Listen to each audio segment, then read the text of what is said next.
welcome to Eurovision debate. There is just over a week to go before Europe goes to the polls in the European Parliament elections. So tonight, we put the big questions to the people who want to lead the European Commission for the next 5 years. We are live from the European Parliament in Brussels, where 6 candidates for the position of President of the European Commission will make their pitch for Europe's top job. We're live across Europe on members of Eurovision, but we are also being watched around the world online. You're all very welcome. So we are your hosts. I am Émilie Tranduyen, news anchor from French TV. I'm Markus Preiss, EU correspondent with ARD German TV. And I am Anna-Stina Heikkilä. I work as a correspondent for the Finnish television in Paris, and I will be guiding you through the debate on social media. But it's not about us. It's about the candidates for Europe's top job. So please welcome Nico Cué, a Spanish-born Belgian trade unionist and lead candidate for the European left. From Germany, Ska Keller for the European Green Party. It's her second Eurovision debate.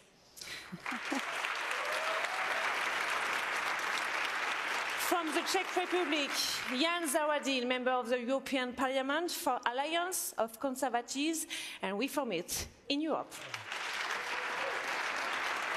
From Denmark, acting EU Competition Commissioner Margrethe Vestager for the Alliance of Liberals and Democrats for Europe. From Germany, Manfred Weber, chairman of the European People's Party in the European Parliament and Spitzenkandidat. And finally, from the Netherlands, Frans Timmermans, first vice president of the European Commission, the candidate of the Party of European Socialists. But this debate is nothing without you all over Europe. And that's where Anna-Stina comes in. Yes, I will be your social media host this evening, so you are a crucial part of this debate. Throughout the program, I will be monitoring the millions of Europeans who are following us online, asking questions, reacting and engaging with us in the digital world. So tell us what matters to you by using the hashtag #TellEurope and make your voice heard.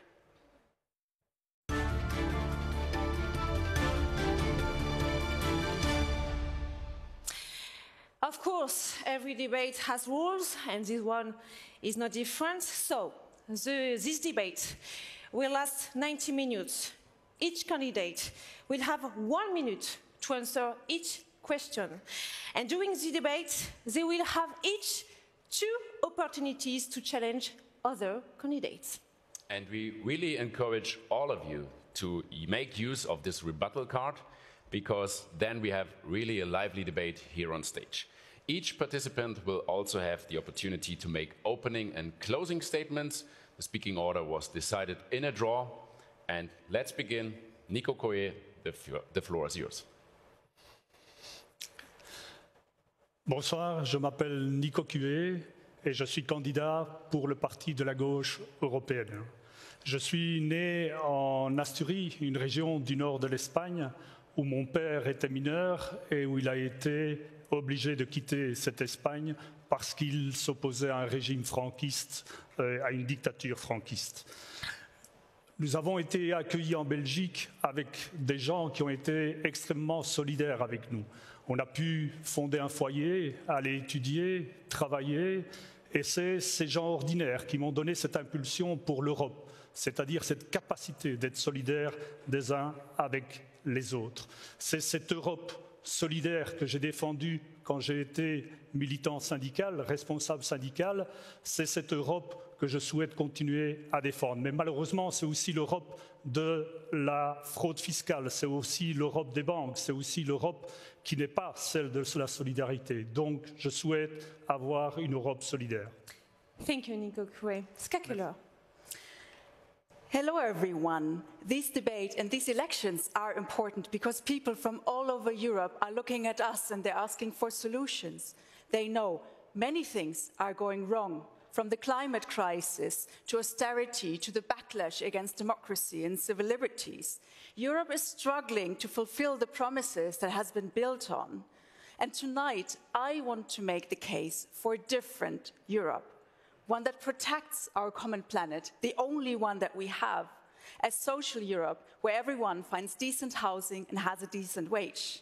We, as Greens, take the battle for a European Union where the big companies pay their fair share, where women are truly treated equal, where minorities are respected, human rights are protected. I know it is possible to build this different Europe if we build it together and if we build it with courage. Thank you very much, Ska Keller. And next in line is Jan Zahradil. Good evening, everyone. I believe that we cannot meet all those new challenges of 21st century with old and outdated scheme of ever closer union, which has been designed 50 years ago for a different age. Therefore, I would propose rather EU which is scaled back, which is flexible, which is decentralized. I would like to have European Commission which respects all its members, regardless whether they are big or small, or whether they are from the West or from the East. I would like to have European Commission which respects national governments and which cooperates with them, which doesn't fight them, which doesn't patronize them, which doesn't lecture them. Simply speaking, I would like to have European Union which is doing less but better, and which is able to find new equilibrium between national and European level. And this is the European Union, and this is the change I am ready and able to deliver.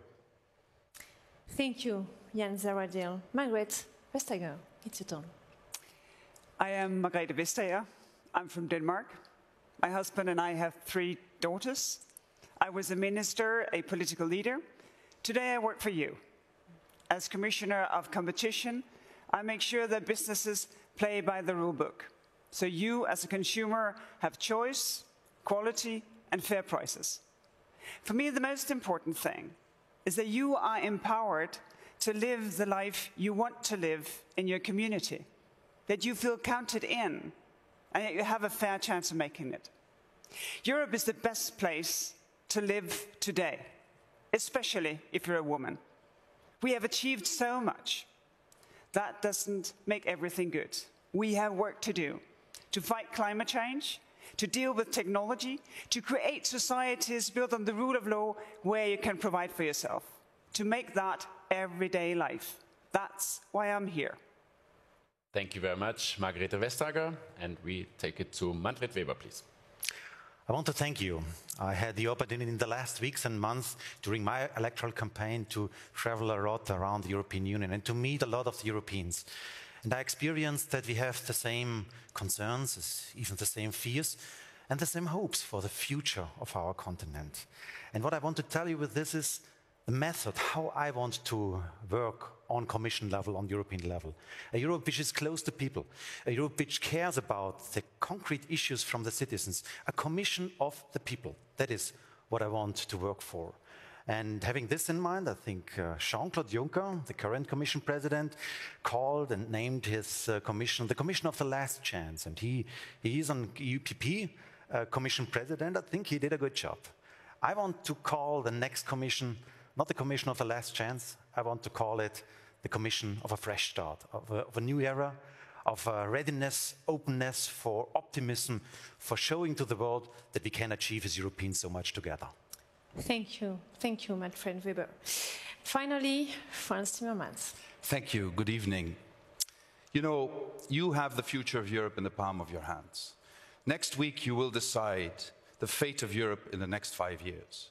There are those who say that Europe and its citizens are best served by breaking down the European Union. I don't believe in that. There are those who say to avoid breaking down the European Union, we have to maintain it as it is. I don't believe that either.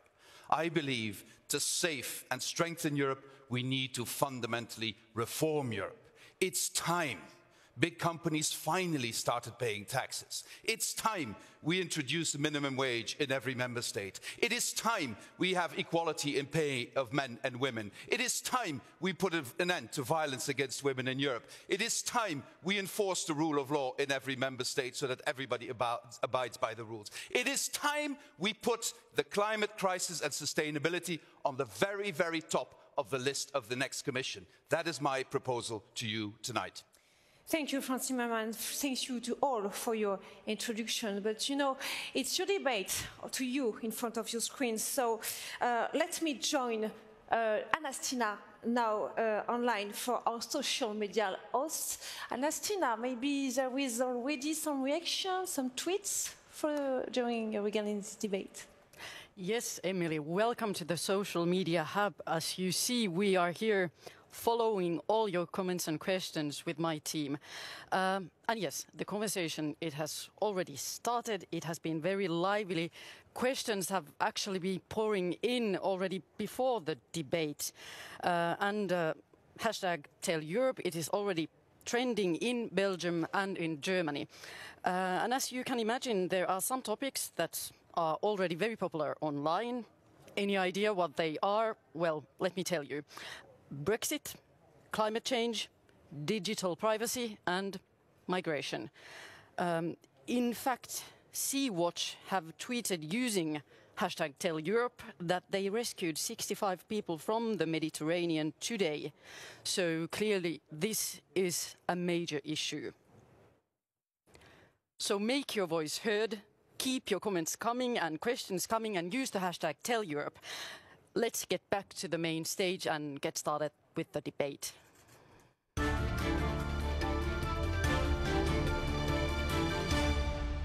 Thank you very much, Anastina, for this first glimpse into the social media landscape. And we are also starting on migration. This has been the topic most mentioned by many Europeans when surveyed about their concerns. But Europe has failed to find a common political solution for the problem. The ideas of resettlement are met with opposition, and even for a few dozens of migrants arriving on ships like the Sea-Watch or on the Aquarius, we see our governments fighting who is going to take them.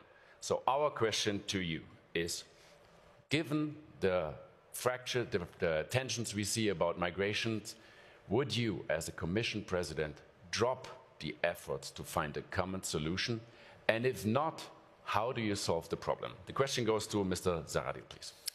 Thank you. First of all, I have to say that I would never repeat the same mistake like the current Commission by introducing mandatory quota, which unfortunately didn't work and which unfortunately only deepened the divide between eastern part and western part of Europe. I believe that we should find another solutions. We should respect the sovereign right of governments and parliaments in member states to grant or not to grant asylum, to grant or not to grant temporary or permanent settlement or even citizenship. What we have to do is, however, to fight human trafficking and human smuggling. What we have to do is to outsource reception centers to outside of the European Union, otherwise we won't be able to fight trafficking and smuggling. We, of course, have to somehow conduct readmission agreements with other countries, and that they will be willing, so we have to cooperate closely. And first of all, we have to help stabilize situation in Africa. Thank you, Mr. Zahradil. Manfred Weber, what would you do? The only chance is a European solution, no doubt about this. And there are two main pillars for us as EPP. One pillar is that the state controls who is arriving in Europe and not the smugglers. So we have to win back the control on our border, and that must be clear. That's why we ask for 10,000 Frontex officers immediately established to control the borders. The second element is when Pope Francis is in front of the Mediterranean Sea in Lampedusa and is reminding us on our humanitarian responsibility, we have to take over this responsibility. We have to care. That means resettlement for Syria. That means a big Marshall Plan for Africa. I want to establish a commissioner only dealing with African interests to make also from the structure of the Commission clear that we prioritize on these things. And there are the two sides of the medal, strict border control and humanitarian responsibility. And my party did it. So Angela Merkel, the Chancellor of Germany, we showed that we take over responsibility, and Angela Merkel, together with Jean-Claude Juncker, showed also that we are ready to have a Turkey agreement where we win back the control on our border. So both elements are crucial. Thank you very much, Manfred Weber. Mr. Cué, would you drop the efforts? Je rappelle que l'immigration, c'est d'abord un énorme drame humain. Je suis moi-même fils d'illégal, puisque mon père est arrivé en Belgique sans papier. C'est des chiffres affolants, plus de 30 000 morts en Méditerranée. Encore hier, un bateau a coulé avec 50 personnes qui ont perdu la vie. Je crois que la responsabilité européenne est extrêmement importante. Toutes les politiques qui ont amené à la déstabilisation du pourtour européen devraient être revues. Pour la gauche européenne, il nous semble que la migration, c'est une chance. J'en suis un exemple. C'est une chance pour toute une série de personnes qui n'ont pas la possibilité chez eux de se développer.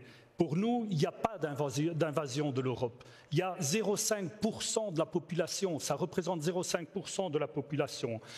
Ils peuvent contribuer au rajeunissement de l'Europe. Et donc pour nous, et pour moi, fils d'immigrés, je considère les déclarations de M. Weber comme étant une solution finale pour l'immigration assez scandaleuse. Thank you, Nico Cue. Thank you. Margaret Vestager, what would you do when migrants are arriving on ships like the Aquarius, for example? Well, I think the important thing is to treat sort of the long-term stable solution with the same urgency as saving life at sea. Because otherwise we will never get to a solution, because migration is here to stay, because of climate change, because of changes in economic conditions. But the most important thing is that I see Europeans having an open, big heart for refugees, to protect people in need of protection. And at the same time, to expect us to find ways to manage migration and to make it legal. Because we cannot have people coming and going without knowing. And in that, of course, we need exactly common solutions. We need a common asylum system, and we need a common solidarity. And we can discuss how to make that happen, but we need to do that together, because otherwise we'd fail. Thank you, Margrethe Vestager. So we heard a lot about what we should do. Franz Timmermans, as acting first Vice President of the Commission, saw what is difficult to do. What could be done better under your watch as President of the European Commission? I think, first of all, every time a person dies in the Mediterranean, Europe loses a bit of its soul.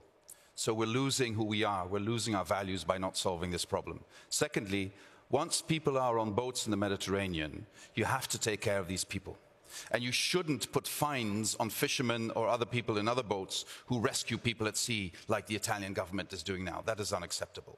Thirdly, you have to prevent people from getting on those boats in the first place. And for that, you really need, I agree with Manfred Weber, a huge plan for Africa. You need to understand that Europe's destiny is linked to Africa's destiny.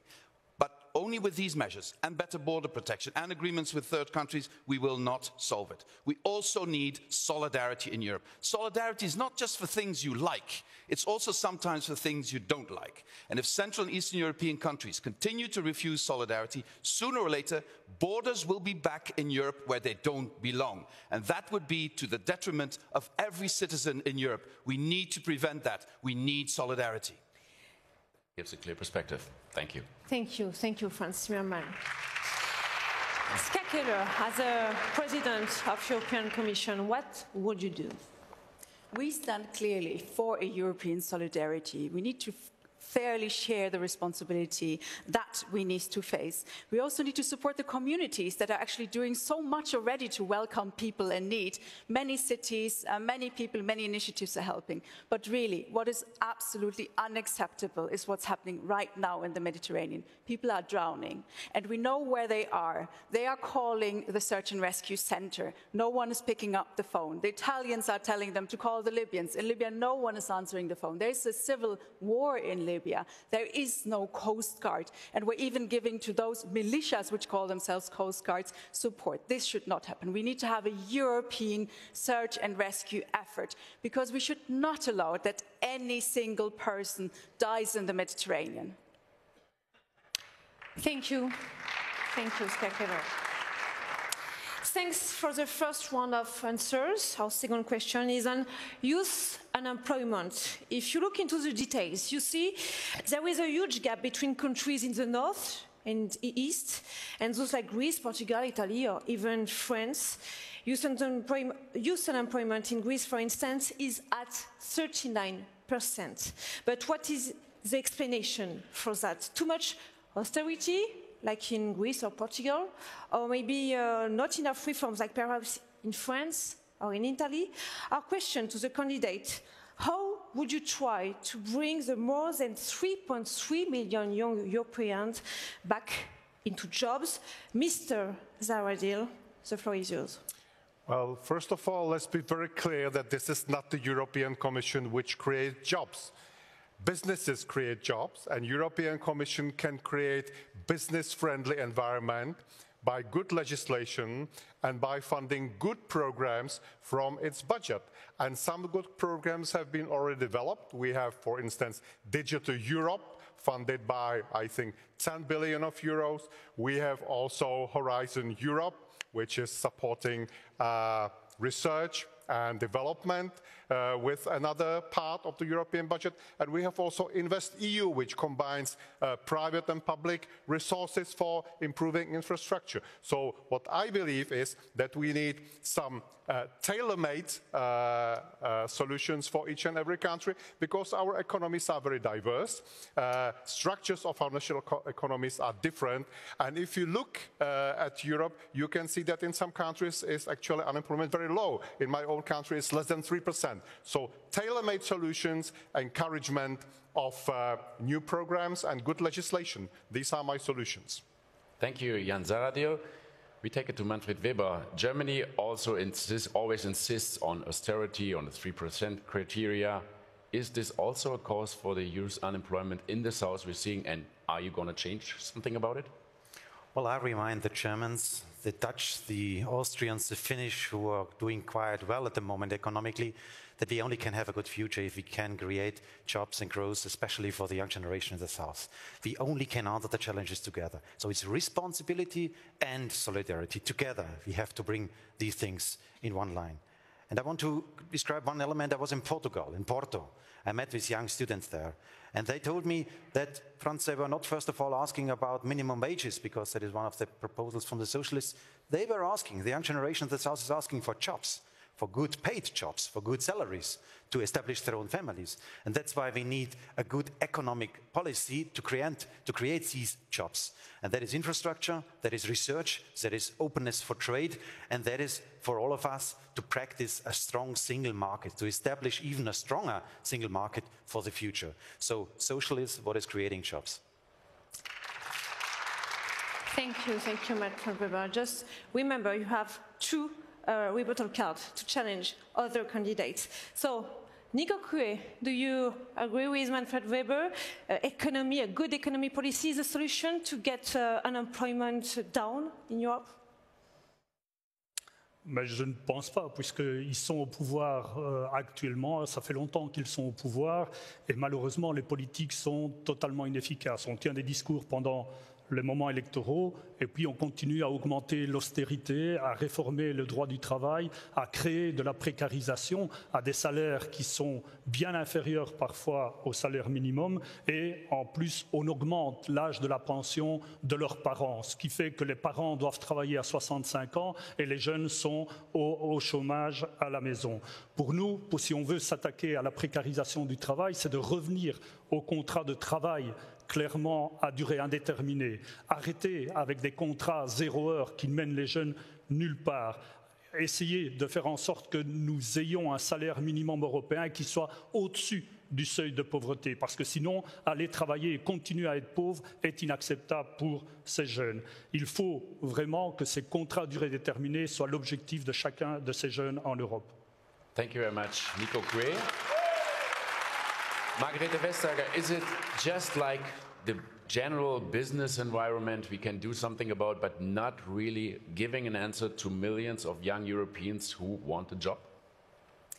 Well, I think we can do both, because European countries have come together to make sure that in every country there is an offer of education or training or a specific job.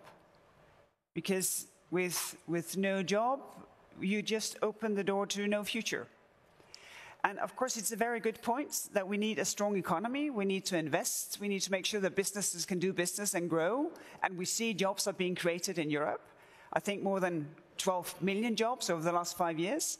But a lot of those jobs, they don't pay very well.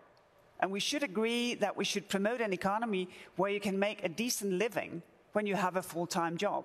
And that may be another discussion than having a sort of fixed minimum wage, because we have different systems. And that, I think, is important to respect that, because we need to call on the social partners to help us out, because the European Union as such can do something, but together with member states, then we can solve it. Thank you, Margaret Vestager. So, Frans Timmermans, you can answer as the Vice President of European Commission or as a future President of the European Commission. Well, first of all, when I'm in Portugal, young people in Portugal ask me, when Antonio Costa came with plans to create more social justice, to create more jobs, to create more economic growth, and the European Commission said, go ahead, Manfred Weber said, no, punish Portugal, punish Portugal. So that's the question I get. But coming back to the question on the young people, first of all, very concretely, let's expand Erasmus to every young person in Europe, regardless of whether they are in school or in university or in high school, or whether they have a job or not a job. It gives them an experience to learn from other member states. Secondly, make sure there is a minimum wage that is on average 60% of median wage. That will protect young people against these jobs where they get 2 or 3 euros an hour. Thirdly, Youth Guarantee Plan. Expand the Youth Guarantee Plan. It's been very successful in quite a number of member states. We should expand that. And more than that, lower the voting age to 16 years so that young people have a bigger say in the decisions we take at national and European level. Thank you. Thank you very much, Frans Timmermans. I already thought they agree on everything, apparently, but no, we saw the first rebuttal card from Manfred Weber. So 30 seconds for you, and then 30 seconds an answer from Frans Timmermans. So we all share that solidarity is a key issue for Europe, but again, responsibility. And on responsibility, I have to remind everyone that in the last 5 years, it was Commissioner Moscovici, a socialist, responsible for the programming on the Euro question. It was Dijsselbloem, a former colleague of Frans Timmermans as minister from the Netherlands, who was chairing the ECOFIN, so the Euro group, which did the necessary decisions on reforming. And today, it's a socialist finance minister from Portugal who is chairing this ECOFIN group, the responsible body, the Euro group, the responsible body who is doing the necessary steps. So I think everybody should take over responsibility. The socialists should not attack their own policies. Thank you, Manfred Weber. Frans Timmermans, you can answer. You have 30 seconds. Sure. This had nothing to do with what I said. Pierre Moscovici looked at the plans and said they're okay. Jean-Claude Juncker looked at the plans of Portugal and said, okay, this can work. And then Manfred Weber said from the European Parliament, no, we will not allow this, you should punish Portugal, they shouldn't do this. And this is what happened. It worked. Social justice is bigger in Portugal. Jobs have increased enormously in Portugal because they put an end to austerity. And that is what more governments should be doing. Thank you very much, Frans Timmermans. And last in line on that is Ska Keller, please. I think the austerity measures that have been taken in Europe have really done a big damage. It has done a damage to people personally. People were deprived of their jobs. I mean, it's young people very much, but it's not just young people. But it has also really given a blow to that European promise of that we would be jointly creating prosperity. So I think it was a big mistake for every sort of measure. And we shouldn't forget, if a young person is unemployed, that will mean that young person will have a lower income in the future as well. So tackling youth unemployment is crucial, and it's an issue for the whole of the European Union, not just from single member states or regions. So we should make the youth guarantee binding everywhere, and it needs to be fully financed. And we need to make sure that we have the right jobs in the future. Investing in the green economy, even the Commission has said it will create hundreds of thousands of jobs. So why do we wait with that? Why not start with making sure that investments we do are exactly targeted towards the social and ecological transition of our economy? Thank you, Ska Keller. Jens Aradil, want to say you something? I have a question for Mr. Timmermans, if I may. How would you agree that there is a very diverse level of unemployment in individual member countries? You have over 10% in some countries, and you have less than 3% in some other countries. Would you agree that this is a very good evidence and very good example that, in fact, national governments and national parliaments are better able to create tailor-made solutions for their own labor markets than the European Commission can do? Well, would you agree with me that if we had applied the same reasoning on structural funds for new member states 15 years ago, the Czech Republic would not be as prosperous today. The unemployment in the Czech Republic would not be as low as it is today. I wouldn't agree. So without structural funds, this would have happened? I don't think so. They were helpful. Exactly. And this was an expression of European solidarity. Would you not agree with me that it's also an expression of European solidarity? Not just to say we have low unemployment figures, but we care about the fact that in Southern Europe, more than 30% of the young people are unemployed, and we will help solve that. Thank you very much, Franz Timmermans. And I hope you understand why I encouraged you to use your rebuttal cards. So we are getting kind of a debate now. Thank you all. Thank you, Ska Keller. Thank you all for your first answers on migration and on youth unemployment.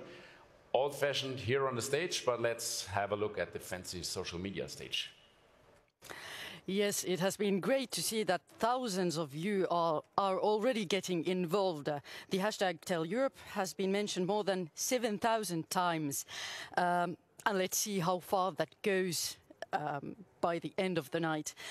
I really hope to see the Finns here too, because, you know, last night we didn't do that well in the semi-finals of the Eurovision Song Contest. So make your voice be heard tonight, and all you other Europeans, of course, too. And speaking of engagement, many of you sent us your reasons for going to vote at the upcoming elections. In a European Parliament poll, you told us that you are voting to fight climate change, change Europe for the better, to stop so-called toxic nationalism, and to keep democracy going. So how is the online community responding to our first topics? Let's have a look. Migration, it has definitely provoked a very heated discussion. This user from Belgium would like to see EU citizens allowed to support migrants with shelter and food. And I can also tell you that there is huge interest in climate change. Many of you have sent in all kinds of questions on this subject. From Germany, we have a direct question asking candidates what they will do to fight climate change and to prevent crisis. We'd like to hear more from the candidates, so let's get back to the debate.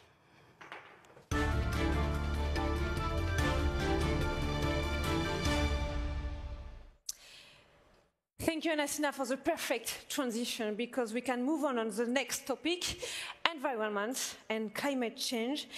You all see there are thousands of Europeans, young Europeans out on the streets with Greta Thunberg, with the Fridays for Future movement. Every other week, we get a new scientific report urging politicians like you to act, but still, effective climate protection could prove very expensive. Jobs in the coal or car industry could be lost. Energy could cost ordinary people more money. So our question to the candidate is, do you think we have to make these sacrifices in order to protect the planet, our planet? What would you do more, or what would you do less? Please name concrete proposal. Margaret Vestager. Well, of course, it's a risk, but I think we can make the most of it by looking at it as an opportunity, because millions of jobs can be created. For instance, building high-speed rails in Europe to connect our cities, to make sure that people can get around, out of the planes, down to the trains. That is very specific, that can work. And second, a lot of things is now prepared. We have set targets, we have the legislation to reform our markets, now we can go do. A lot of the technology we need, we have it already. So we can invest European funds and national funds. And of course, we can research even more than we do today. But we don't need to wait for technology. We have so many things to do already. And the greatest thing is that while we do something systemically, each and every one of us can take part by our personal choices. But we can never just decentralize it to each and every citizen, because this is something that we'll have to do together. Thank you very much, Margrethe Vestager. Ska Keller, I assume you take the climate goals very serious, but are the Greens also ready to accept job losses to achieve them? We take this issue very serious, and I think we all should, because this is a serious urgency. We only have one single planet, and we need to protect it. We cannot do a compromise and say to the climate, you know, just wait a bit, we're still not sure what to do. No, we can't do that. But the good thing is that we know what to do. The policy instruments, the measures that we need to take, we know them, we have them on the table. We just need to do them. And that has been a problem that unfortunately other groups present here have constantly voted against progress in fighting that climate crisis. And it really is a crisis, especially if we combine it with the loss of biodiversity. So this is really a hot and very important issue that we have to address. What would you do? What I would do is, for example, stopping the climate harmful subsidies that we're spending every year at the European Union level. There's billions of euros that we should stop putting into the wrong use and put it into good use. For example, in climate-friendly technology, which, for example, also creates a lot of jobs. All the new jobs that would be created in a climate-friendly technology and economy, that would be here to stay. Right now, we're letting them go to China. Thank you. Thank you.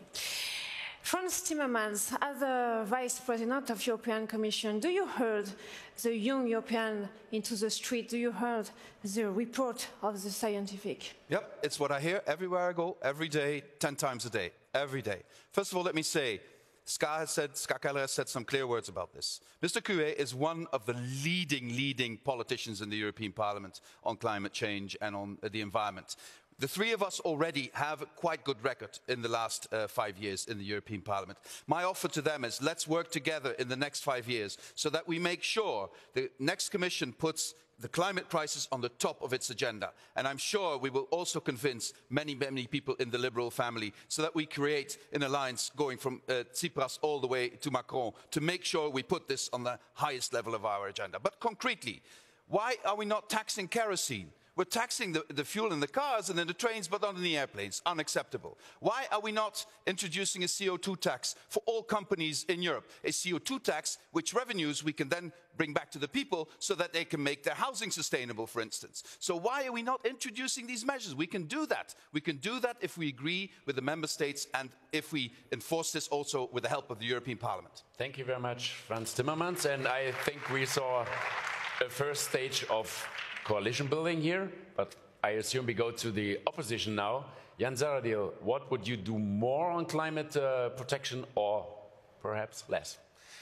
Look, I came from that part of Europe, Central Eastern Europe, which 30 years ago was one of the most polluted parts, not only of Europe, but of the world.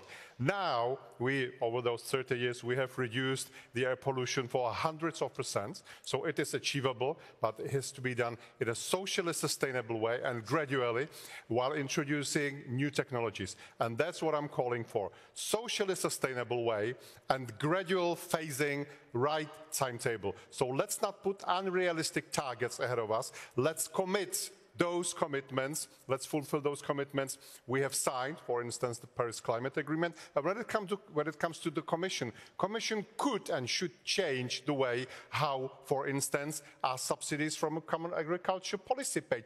They should be more environmentally oriented, more subsidized organic farming, small farming, and not only production oriented. And there is one more, actually, a good program, which was already devised by the Commission, and I have to praise the Commission for that. It's called 1 hectare. And this... Thank you. Thank you. I will explain it later. We're sorry for that. Yeah. 6. Thank you, Jan Zahradil. Nico Coué.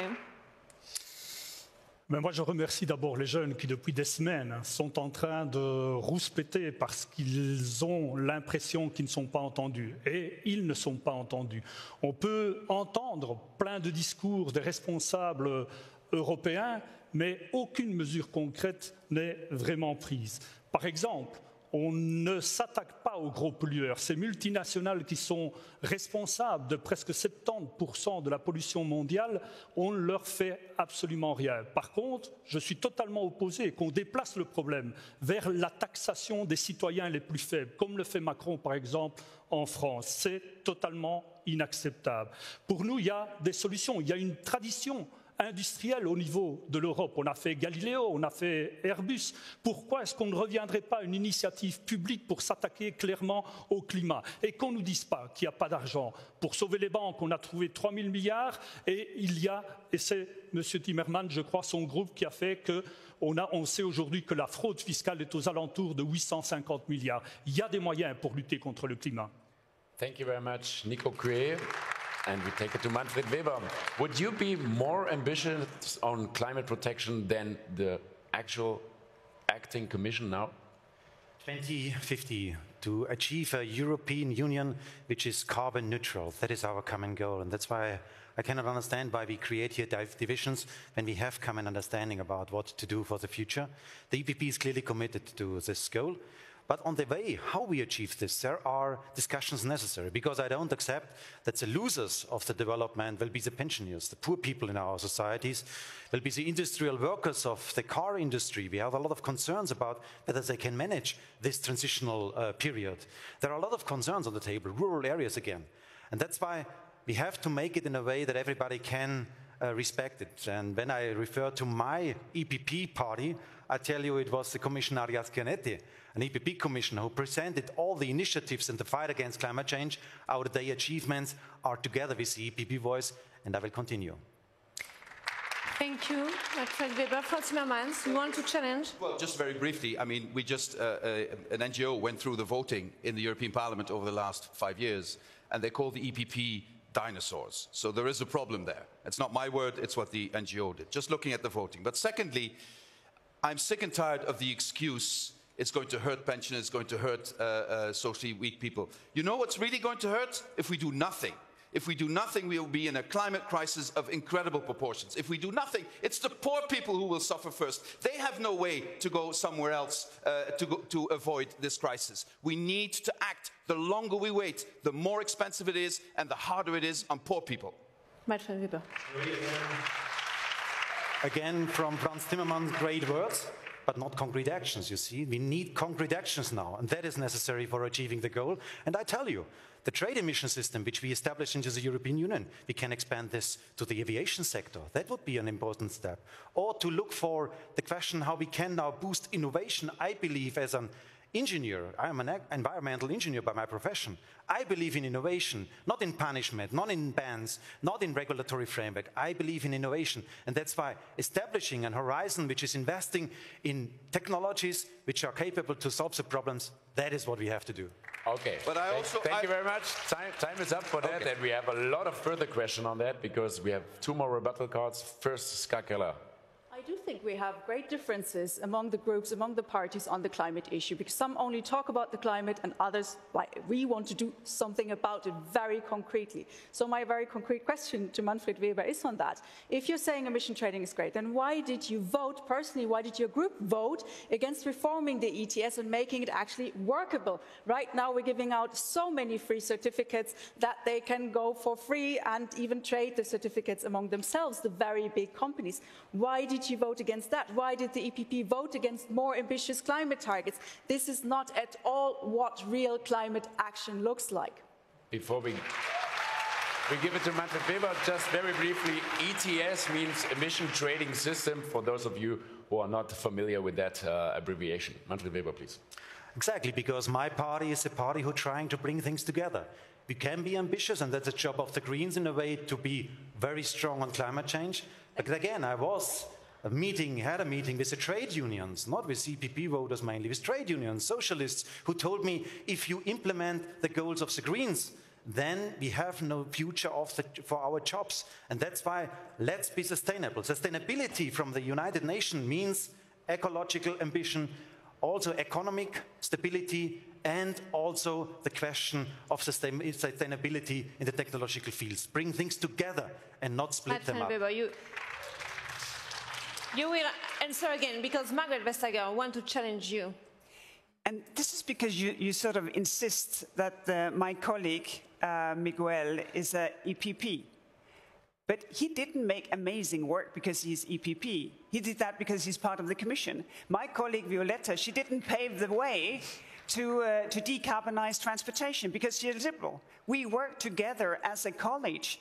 And this is not a party congregation, because climate change is so much bigger than any of us that party affiliation plays a role. And second, we have so many tools already. Why not just put that into use instead of just waiting? Thank you. But Margarete, that was exactly my starting point when I said, let's not create a division on this, because on the goal, we are on the same side. And frankly speaking, you know that in the liberal group, there are a lot of friends who share the concerns about the speed of implementation. Again, 2050, we have to have a carbon neutral industry. And I'm strongly committed to do so, but not to punish the poor, to do it with innovation, with offers, to get the next steps and to be strong on this. Thank you very much, Manfred Weber. And there was still one more challenge from Nico Coué, also to you. Je trouve assez insupportable ce genre de discours. On a fermé les hauts fourneaux de Liège et de Florange dans la sidérurgie il y a pratiquement 7-8 ans. Les organisations syndicales avaient toute une série de propositions pour faire des aciers spéciaux qui ne devaient plus être lavés, qui auraient pu aider à la production et au recyclage de ces matières. Imaginez le nombre de mètres cubes d'eau et de détergents qu'on n'aurait pas rejetés dans les égouts et qu'on aurait pu produire ici en Europe. Mais vous avez préféré, avec M. Tajani, donner raison à M. Mittal pour que l'on ferme les hauts fourneaux et que l'acier vienne d'autres pays extérieurs à l'Europe en polluant 2 fois plus que notre sidérurgie. Thank you, Nico Coué. Manfred Weber, your response, please. I want to comment in a way that we have to understand that the Europeans are ambitious, but for the next Commission President, the main goal could be also to convince the rest of the world to follow. Because we cannot alone rescue the climate. We have to do it together with the other friends and with the other partners on global level. And that's why the European Commission, the European Union, must be ambitious on the global stage to work for a global development, for engagement on global level to fight together against climate change. That is what I want to do. Commençons en Europe au moins. Thank you very much. Thank you all for your answers. And we go further to the next topic. The next topic is one that might come across slightly technically, but I think it's one that annoys many people across the continent because it's a symbol of unfairness and injustice. Multinational corporations like Apple, Google, or Nike are paying only marginal taxes of often less than 5%, whereas we as ordinary citizens have to pay between 20 and 40%. Our question to the candidates is, which countries in the European Union are, in your opinion, tax havens, and how do you change their behavior to make sure that Amazon pays as much taxes as the bookseller next door? We start with Margarete Vestager. Well, I have dealt with this firsthand. So you're very generous when you say that some only pay 5%, because someone pays 0.05% in some years, as we saw it in the Apple case. So there is indeed work to do. And what we have seen is now member states, they change taxation in Ireland, in the Netherlands, in Luxembourg, in Belgium, in Malta, in Cyprus, because change is coming. And we have changed the legislation all over. But we need 2 things. We need digital taxation, because a lot of these companies, they are escaping, and most other companies, they actually do pay their taxes. This is unfair. And second, we need to put a floor under corporate taxation as such, because otherwise it will just be a race to the bottom. And we need companies to contribute to societies where they do a very good business. And the case is, so many businesses do that already, and we need tax fairness. Very briefly, the countries you named, are they tax havens? But for me, a tax haven is a place where everyone pays their taxes.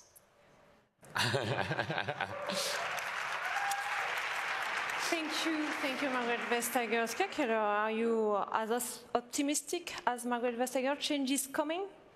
I really hope so, because this is a real serious scandal that we're having right now. I mean, you mentioned how little taxes are being paid by the big companies, so the strongest members, so to say, of society are running away from their responsibility. And that is costing us so much taxpayers' money that we don't have to build schools, to repair hospitals, to have a good educational healthcare system.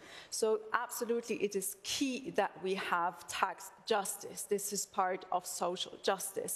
So we need to indeed have a tax for the digital big companies that can easily evade taxation, and we need to have a minimum tax rate for companies. But what we also need is transparency, and this needs to go for every company. And there we have already tried to establish rules for the transparency so that it's clear how many employees does a company have in one country or not, because this gives attention. Unfortunately, the Liberals as well as the Conservatives and the further Conservatives have voted for exemptions to this transparency. But I think there should be no exemption to transparency. Transparency goes for everyone. Thank you very much, Ska Keller. And next in line, Franz Timmermans, your home country was already mentioned. Is it a tax haven? Well, they've seen the writing on the wall that this doesn't work anymore, and they're changing it. It was about time, actually. And I agree fully with Margrethe when she says we need a corporate tax minimum level in the whole of Europe. I would say let's put 18% as a minimum level, and then you have a fair playing field, and then countries can decide to do more, but they can no longer decide to do less. The thing is, the economy has changed so fundamentally. We are in the fourth industrial revolution. We have companies who have found ways not to pay taxes at all. Margrethe is right. These big companies don't pay taxes. So we should keep asking Alexa, Amazon, when are you going to pay taxes? Thank you very much. And since we still have 20 seconds, I would like to ask you, if you propose 18% corporate tax, how do you get Ireland agreeing on that? I think, they are seeing that this is hurting their economy in the long run anyway. These big warehouses with nobody's working is not in the interest of any economy. And so I think we can convince everyone to follow that road. It's also an element of European solidarity. I'm even sure we can convince my own country in this. Thank you. Thank you, Franz Timmermans. Jens Aradil, what do you think about transparency to... Well, first of all, I have to say that there will be probably a very fundamental difference amongst us, because I believe that states have the right to tax businesses, and European Union is not a state. Maybe some people wish European Union to be a state, and in that case, I understand that they are calling for pan-European taxes. I don't. I believe, however, that, of course, tax evasion should be forbidden. I believe that there were good steps made forward. How? There is an exchange of information for every company whose turnover is bigger than 750 million euros, whether it pays regular taxes here or there. So we can easily identify those who do not pay taxes, and they can be taxed on a national level. I don't think that they should be taxed on a pan-European level. And by the way, I have to say that Commissioner Vestager did a very good job on that, on finding level playing field and on trying to find a proper competitive environment for European businesses. Thank you very much, Jan Zaradil. And Nico Coué, do you agree that it's none of Europe's business, taxation, more or less?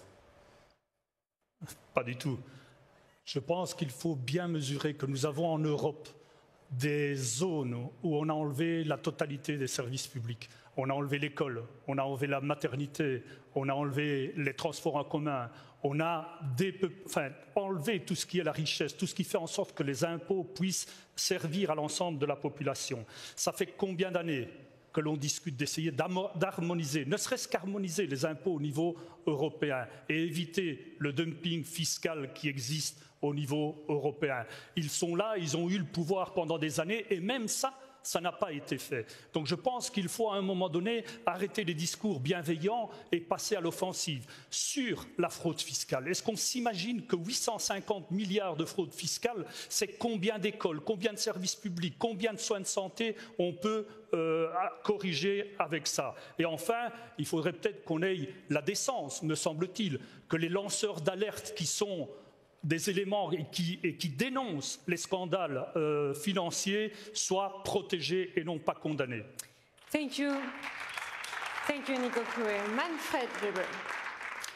I was a proud European when the European Commission decided to act against Ireland. Margrethe, you and Jean-Claude Juncker, to make clear that Apple has to pay their fair contribution to our European societies. And that is what we have to continue, to use our economic strengths, our regulatory framework, to make clear that everybody has to pay. And we have to answer one question, because we share to fight against tax havens, we share that we need a digital taxation. I want to use the money of such a digital taxation for the transforming process, for those who are the losers of the digitalization. So we share the common idea, but the big question is how to do it, and that's why we have to change in some special fields in taxation from the unanimous vote to the majority-making decision process. That it's a test, let me say, whether we really believe in this approach of a common European engagement. Generally speaking, I believe in tax competition, but in special fields like the digital taxation, we need a common European role. Thank you, Madam Weber. I just mentioned at this stage of this debate, you all use your first rebuttal card, so you have still one and the last rebuttal card to challenge other candidates. Thank you for your answer. Environment, taxation are certainly hot topics. We experience that. Lestina, how is it online? Yes, we're back at the social media hub, and you've been very, very busy online using the hashtag #TellEurope and making your voice heard. So I want to thank you for that. To give you a better sense of what people are saying online, I would like to show you a word cloud. So climate and green, they are definitely the most popular keywords being typed in. And as you can see, many of you are also interested in getting to know the candidates themselves, and also knowing more about the Commission and the elections, which are taking place from the 23rd to the 26th of May. And another very popular topic we have come across is gender equality. This person would like to know how candidates are going to tackle the gender pay gap. And with the rise of Eurosceptics and populist movements in several European countries, some of you have also expressed some general distrust towards the European Union.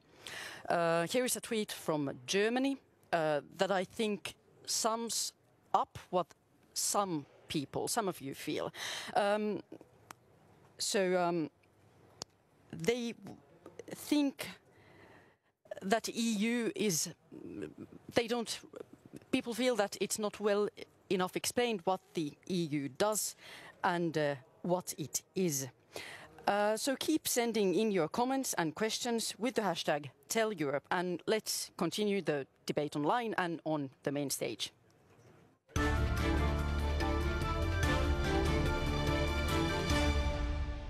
Thank you very much, Anastina, and we turn to questions about our external politics. The EU in a world dominated by the US and by China. More and more often, the EU finds itself in an arm-twisting situation with those powers, be it on the Iran nuclear deal, be it on Nord Stream 2, be it on free trade. Time and again, US President Donald Trump threatens to impose new tariffs on European goods. So this is a very broad topic, but we like to get a feeling of your stance in these questions. And our question to you as candidates for the European Commission, in order to strike a deal with Donald Trump, which will probably be one of your tasks as a Commission President, and to avoid damage for the European economy, are you willing to open European markets to American agricultural products, including genetically modified ones, as Trump apparently demands? First answer from Ska Keller, please. No. But I also think we need to think a bit further and really consider which role should the European Union play in the world. And I think we would have an important role to play. And we need to consider which this should be, and we need to be united in that. My idea is that Europe should be a force of peace and of human rights in the world. This is something where we can really send out a strong signal. And we're already doing something, right? We're the biggest donor for human rights activists in the world. But we're not being coherent. At the same time that we're the biggest human rights activist donor, we're also, as European Union member states, sending weapons to dictators, sometimes the same that oppress them. So we need to be coherent. We need to stop those weapons exports into conflict areas, which also send people on the move that then have to flee. We should stop being a haven for dictators that put their money into European banks, for example. We need to be coherent, and we need to care about human rights wherever and whenever. Thank you, Ska Keller. Franz Timmermans, how to be power in front of United States, China? Well, if we're united, we're stronger than them. We are. But if we have leaders in Europe who are best buddies with Vladimir Putin and go and ask him for money, who then go on an audience to Donald Trump, who wants to weaken and break up the European Union, and, you know, how can we create unity? We have to understand what is at stake for us as Europeans. The first time in living history that there's an American president who thinks it's in his interest to have a weak and divided Europe. That's dangerous for us. Weak and divided, we will not be able to stand up for our values in the world. So we need European unity, and we need to convince those political forces who think that Putin is their best friend, all the way from Farage to Salvini to Strache. All these people should understand they are not acting in the best interest of European citizens. We need to be united. We need to stand firm against Trump, firm against Putin. If we do not do that, they will dictate the tone and the content of the music. We cannot allow that for the sake of our citizens. Thank you very much, Franz Timmermans. Manfred Weber, can we just say no on everything to Trump? He will pressure us, I think. No, not at all, because the Americans are still our friends. The American people are our friends. We have so much common values in mind when we speak about the freedom of press, about the independent judiciary, about the gender balance and the democracy. So there is so much which we have in common. That's why I don't fight against the American people. But what is happening in the White House is not our approach of doing politics. That's why we have to be strict and clear. I would offer to the American president, let's do a deal on the industrial goods. So let's do so on trade, but only if we practice partnership. If he wants to force us, Europe has to stand up and has to act accordingly. That's why strength and unity of Europe is necessary. And again, we need the mechanism discussed. So today we have in our external affairs the idea of unanimous vote. That's why Europe cannot act. Europe is not quick enough, like we saw it in the Venezuelan case. And that's why we have to change towards a majority-making decision process. Only with such a new mechanism, we can bring the whole strength of Europe, our value base, alive for a strong Europe on global stage. Thank you, Manfred Weber. Nico Cue, what do you think about the relations with the United States, China? Je pense que les traités de libre-échange affaiblissent l'Europe parce qu'on n'arrive pas à imposer à nos partenaires des normes sociales et environnementales. C'est quand même incroyable que la plus grande économie du monde, quand on fait la totalité des pays européens, n'arrive pas à faire en sorte que les standards de vie en Europe soient respectés. Le traité de libre-échange, c'est aussi donner l'autorité à une justice qui est une justice privée et qui met en danger les États par rapport à cette justice privée. Je prends l'exemple de l'Égypte contre Veolia. L'augmentation du salaire minimum a été remise en cause par Veolia à travers ces arbitrages privés et qui sont souvent secrets. La démocratie en Europe, c'est de discuter avec l'ensemble des Européens sur ce genre de traité parce qu'il touche les agriculteurs, les industriels, l'ensemble de la population européenne. C'est comme ça qu'on avancera. Thank you, Nico Cue. Mr. Zahradil, would you talk about agricultural goods? Well, first of all, I have to say that trade for us, for Europe, is the major engine of economic growth. And I think that we should negotiate with the United States because transatlantic market is a huge opportunity, regardless who is at the moment US president. But it is not the only market. There are also other markets. And I was very happy, as a vice chair of the International Trade Committee, that we conducted, for instance, the free trade agreement with Japan, which created the largest free trade area in the world, covering about 30% of the global GDP. And I think it's good news. I think we should continue that. And I think we should focus, in times where protectionism is rising, we should focus on the goal to be a pioneer of a free trade, and we should try to conduct more free trade agreements, particularly with Asian countries, because this is where the economic future of the world lies. Thank you very much, Jens Zahradil. Margaret Vestager, as a European Commissioner for competition, you were confronted with other countries, this other power. What do you want to answer? Well, there's room for a much more confident Europe. As Nico just said, this is the biggest economic bloc in the world. We're the biggest trading partner. We're the preferred partner for 80 countries.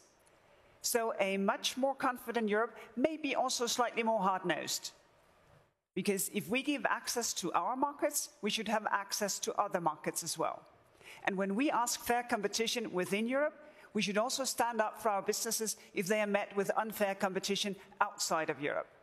And that we need to push much further than what we have done so far. And what we have retired is basically, do you want me to stop talking? I read your body language like that? Yes. Completely correctly. Go on, please. Well, thank you very much. No, the point is to say that we have retired sort of the old concept of free trade and instead said we need to trade in a value-based way because we have interest when it comes to how agriculture is done, how animals are treated, how human rights play a role. And this is why the trade agreements with Japan, with Canada, are such good news, because this is the way you can make trade a positive input, and that creates millions of jobs. Thanks, Margarethe Vestager. There was another rebuttal from Nico Coué. But we don't know who you want to challenge, so... À M. Timmermans, parce que M. Timmermans est vice-président de la Commission européenne et je sais que dans sa famille politique, en tout cas en Wallonie, il y a eu beaucoup d'opposition à ce traité de CETA, avec Paul Magnette comme président de Wallonie. On n'arrive pas à comprendre comment ça se fait que si on a un certain nombre de visions pour le futur à travers ces traités, on accepte que ce soit négocié pratiquement en dehors des États et dans le secret d'une genre de justice extra-européenne. Est-ce qu'on n'a pas d'institutions suffisamment démocratiques et suffisamment fortes pour faire en sorte que ce soit débattu avec les citoyens européens, que la démocratie prenne sa place? Mais je vous dis directement que ce qu'a fait Paul Magnette, ce que vous avez fait ensemble, a vraiment eu une grande influence sur la nature des traités. Ça a vraiment changé la chose. Vous avez mentionné l'arbitrage. Maintenant, c'est beaucoup plus public qu'avant. Ça a été confirmé même par la Cour de justice au Luxembourg. Donc, votre action et celle de Paul Magnette nous a vraiment aidé de pousser ça dans la direction d'un débat beaucoup plus public. On n'est pas à la fin, on a encore beaucoup de choses à faire. Mais déjà, les traités de commerce ne sont plus des choses décidées dans des chambres par des experts. C'est une chose qui fait partie du débat public. Thank you very much, Franz Timmermans. Manfred Weber, you want to use your last rebuttal card too, but who do you want to challenge? Representative of the left, Mr. Keir, I want to reflect on the trade issue because today 36 million jobs in today's European Union depend on trade. We are a trading continent. The whole economic strength is based on trade. And that's why I cannot understand why the left parties, the Greens, the left party in the group, and also the socialists are not stable on the question, say yes to use trade as a tool for making the world a better place. I would include in all the trade agreements for the future a paragraph to abolish child labor, for example, on global level. Let's use the trade issue for making the world a better place, and left, you cannot count on this, on the left, on this question of trade issues. Nico Coué, you can answer, please. De nouveau, c'est des discours, mais dans votre pratique, vous êtes en train de diminuer les normes sociales, les normes environnementales pour faire face à ce commerce international. Vous ne mettez pas en place les mécanismes nécessaires, les agences, à la limite, qui permettent de s'opposer à la diminution de la qualité de vie des Européens, et vous tenez systématiquement des discours qui ne permettent pas aux Européens de maintenir leur standard de vie. Il y a aussi une consommation interne au niveau européen, M. Weber, je vous le rappelle, qui est relativement importante et qui a aussi un certain nombre de millions de personnes qui travaillent pour cette économie interne. Avec vos commerces de traités internationaux, vos traités internationaux du commerce tuent cette vitalité à l'intérieur de l'Europe. Thank you very much, Nicole Coué. Yes, because I have been rebutted as well, so I guess I'm getting 30 seconds on that as well. I do think that trade can play an important role, but we have to see it as an instrument to get to a goal and not as a goal in itself as it's currently being always treated. The more trade agreements we have, the merrier, but we need to watch out what they do. And for example, if we just liberalize all services, then this is also not good for the European economy. If we just extract raw materials from other countries, this is really not good for achieving a global and multilateral system of development. So we really need to be careful what trade is done, how, and for what aim. Thank you very much. Last Robert Organ, who do you want to challenge on this topic, please? I have a question for Mr. Weber, because to my great surprise, he said that he would support a qualified majority vote for a foreign policy. And I still believe that foreign policy is something which is driven by national interest and by a very concept of state sovereignty. And we see, for instance, that in Libya, Italy is supporting General Haftar, while France is supporting, or it's vice versa, one country is supporting that warlord, while other country is supporting the legitimate government in Tripoli. So how you can put this together, and how you can push one country by majority vote to take completely different stance? I don't believe that it could work, and it would only deepen the divide amongst European countries. Well, the question is not how to manage it. The first question is it necessary? And sorry, when we see exactly what is happening in Libya, when we see, for example, this development in Venezuela, it took 4 weeks of time to manage a common European position against the communist regime of Maduro. 4 weeks of time, due to some individuals, especially from Greece and Italy. And that is not the Europe I dream about. I dream of a Europe which stands up for our values, for democracy, for rule of law, for the freedom, which is the title of Europe, the freedom of our continent. And that is only possible if we come to a majority-making decision process. Let's make Europe strong in these questions. Thanks. I fight for this. Thanks, Manfred Weber. And another rebuttal card from Margrethe Vestager. It's just so whom are you challenging? I would just like to discuss trade with Ska, because I think there is also a climate change dimension here. For instance, we have a Slovenian company who are very famous in developing electrical planes. We have great European companies who develop pumps, wind turbines. We have a way of organizing how to transform waste to resources. And all of those solutions are exportable. And you cannot export if you cannot trade, and use trade as an instrument also when it comes to bringing the world together, when it comes to using the best possible solutions that we know already. I agree. And yes, we don't want to stop trade, but indeed it needs to take care, for example, of the climate dimension. In the current trade agreements, that is not in anywhere. We don't take into account, for example, all the CO2 emissions that we're creating. The Paris Agreement is not mentioned in any of the trade agreements. Even human rights are totally just a nice addition, decoration, but they're not sanctionable. So we need to put the Paris Agreement, our climate targets that we have all agreed in, into the trade agreements, and that we have tried to do. We haven't so far gotten a majority in the European Parliament, but we're struggling for that, because indeed the Paris Agreement, the climate goals need to be everywhere, also in the trade agreements. Thank you. Thank you. So I think you all use your rebuttal card. Only Franz Timmermans, you have a last rebuttal card, so we are waiting for it. Thank you all for your answers. So our final topic is the increasing feeling of many people that the European Union doesn't function anymore. The British voted to leave the Union In Hungary, Viktor Orban wins election with the slogan, "Stop Brussels."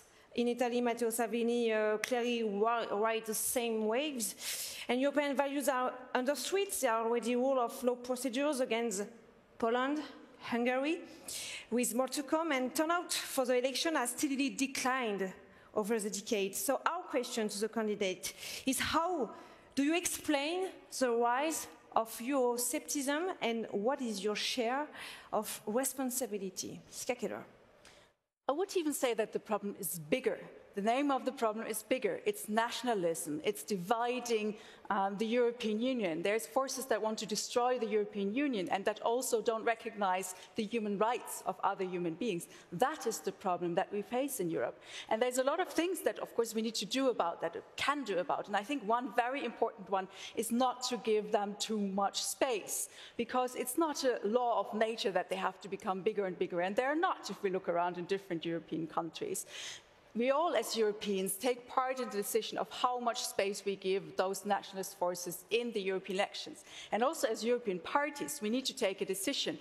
Are we collaborating with those extremist forces? Unfortunately, the EPP, we have that situation in Austria, where you have been partnering with the FPÖ. We have the whole Orban issue that hasn't been solved yet. So I think it's a problem of whether we should take distance, whether we say we stand strongly on the basis of European values and human rights, or we don't do it. Thank you very much, Ska Keller. Franz Timmermans, what is your share of responsibility, be it politics, be it communications of the actual acting European Commission? Let's be very clear. People who used to vote for my party and many parties here are now voting for nationalist parties, sometimes even extremist parties. That's our fault. Apparently, we did not convince them to stay with us. Apparently, they believe in these propositions. They're now being disappointed. Look at what the divisiveness of Brexit has done to the United Kingdom. Today, the United Kingdom looks like Game of Thrones on steroids. And that's because of this divisive politics. Tomorrow's headline. That's because of this divisive politics. So we have a collective responsibility to offer propositions to our citizens that will make them come back to the European project, will make them come back to parties, all the parties around the table here, who have constructive propositions for the future. This is the only way forward. And yes, we are to blame, but we do have solutions. And we talked about these solutions tonight. Everybody has his idea about this, but we come together on this idea of creating European unity to solve the problems that are facing us in the future. Thank you, Franz Timmermans. Nico Cue, what do you want to say? L'unité européenne existait. L'unité européenne est en train d'être démantelée. Et l'unité européenne risque d'être démantelée parce qu'on a mené des politiques austéritaires d'une violence sans précédent contre les pays du Sud, contre les citoyens européens. Et ce n'est pas étonnant qu'à un moment donné, il y ait un certain nombre de votes radicaux. Évidemment, je ne cautionne pas ce que les fascistes sont en train de faire en Italie, en Hongrie et ailleurs. Mais il faut à un moment donné faire un choix où on fait le choix des marchés et on reste systématiquement sur les lois du marché, où on fait des choix avec les personnes européennes, les gens qui vivent en Europe. C'est eux qu'on doit affronter, qu'on doit essayer de soigner. Et ici, on n'a fait que diminuer leur pension, augmenter l'âge de leur pension, enlever des services publics, faire en sorte qu'à un moment donné, le malaise soit tel que les personnes pensent qu'en se réfugiant dans leur nation, ils vont pouvoir être mieux protégés. La responsabilité, c'est vous qui l'avez, parce que vous avez mené ces politiques-là. Time is up, unfortunately. The two left rebuttal cards are with Ska Keller and Franz Timmermans, if I'm not mistaken, but now it's Manfred Weber's turn. My party, the EPP, the Christian Democrats on this continent, are among the founding parties of today's European Union. And we see that nationalism and egoism is back on this continent. And what we have to do for the 26th of May, for this year's elections, we have to fight against those who want to destroy our Europe. We have to defend our Europe, no doubt about this.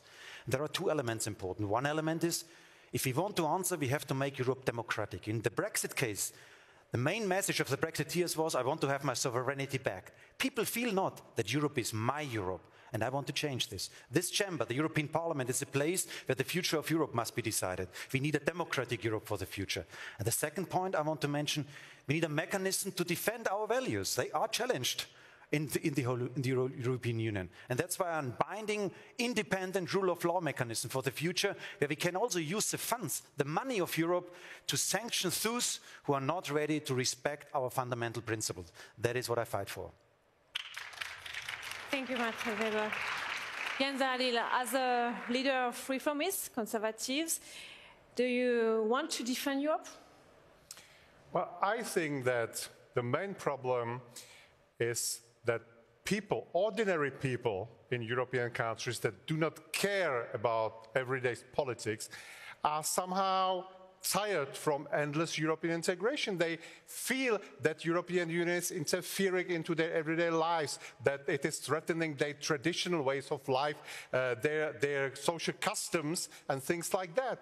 So yes, I am very in favor of European integration and European Union as well.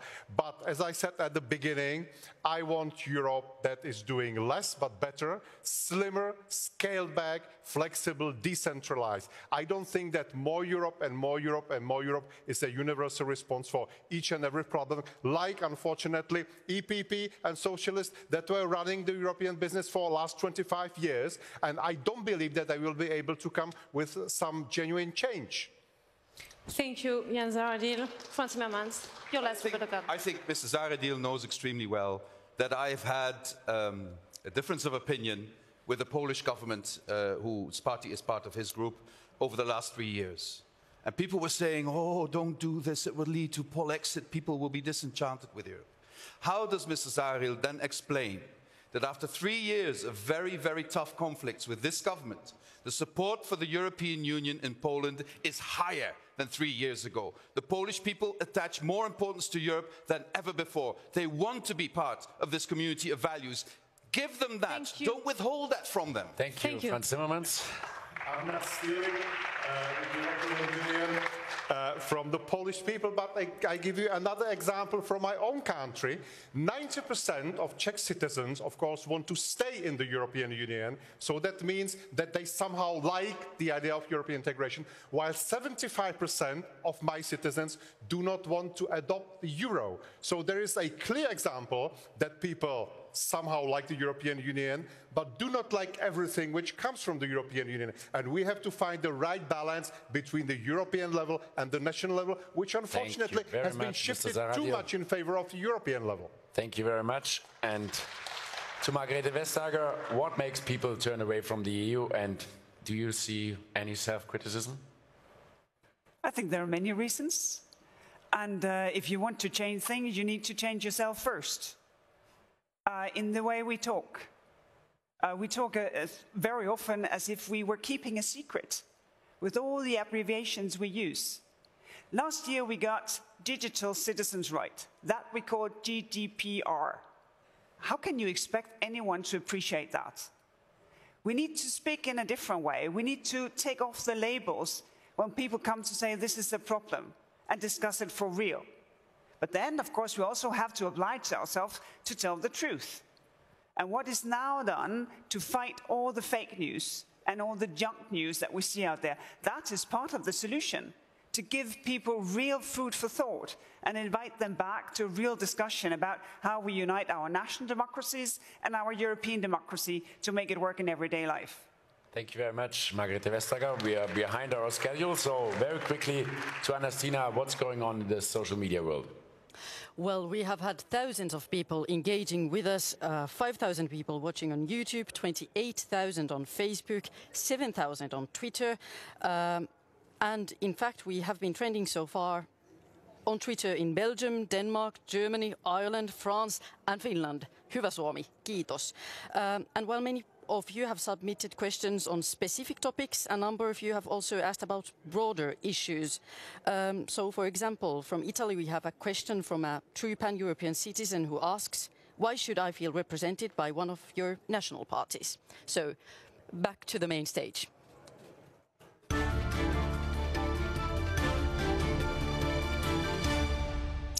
The candidates now have one final opportunity to ask for your support. So the six of you stage would like to lead Europe for the next years. So 1 minute to close. Franz Timmermans. I just heard 40 seconds because we are behind the schedule. Starting with Franz Timmermans. You have heard us today. You've heard all the differences. I hope it helps you make up your mind what you vote next week. But there's one thing I want to ask you. Whatever you choose, never become indifferent. Choose. Let your voice be heard. If you don't vote, somebody else will take your voice. It's like giving your money to somebody else to decide about your future. Vote in the European elections. Let your heart speak. Vote for the person or the party you believe will fix Europe's problems best. But vote. Never let yourself become indifferent. Manfred Weber, please. If I would have the chance to ask my grandfather, the grandfather's generation, what do you think about today's Europe? I think they would answer, the best Europe we ever saw. And for the 26th of May, for these European elections, it's first of all to defend it against the egoists, against the nationalists who are back in Europe. And I want to open the new chapter. I want to create optimism. I want to create future perspective for this European Union, for this great idea of a united Europe.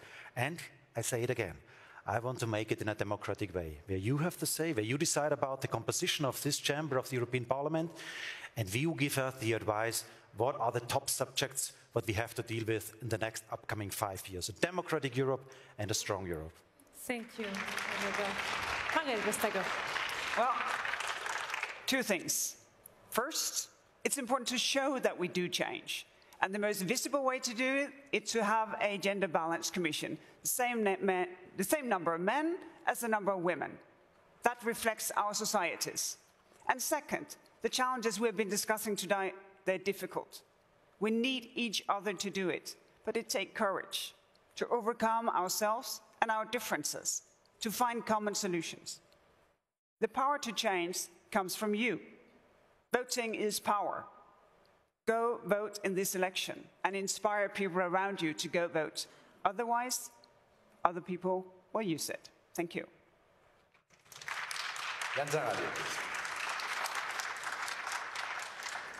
I would say that probably no one here at this stage is happy with the state of play of the European Union, but each of us has a different recipe what to do with that. My country joined the European Union 15 years ago. I'm coming from a rather different part of Europe, maybe with a different life experience, and maybe with different paradigm of European integration. And I have a feeling that sometimes this is not widely understood in other parts of Europe, that we are more sensitive to questions like national sovereignty or national identity. So in order to work together, to live together, to cooperate together, we have to find a way how to sort it out, and we have to find the right balance between European level and national level, as I said at the beginning. Thank you. Skakero. All over Europe, young people are taking to the streets because they fear for their future. And they turn that fear and the anger at the politicians not doing anything. They turn that fear and that anger into action. And we need to do the same. We need to act because there is hope for a better future. And yes, it can be done, but it does need change and it does need courage. And it does need a strong force in the European Parliament that will fight for climate protection, for social Europe and for democracy, not just in words, but also in action. And that is our offer as Greens to all Europeans.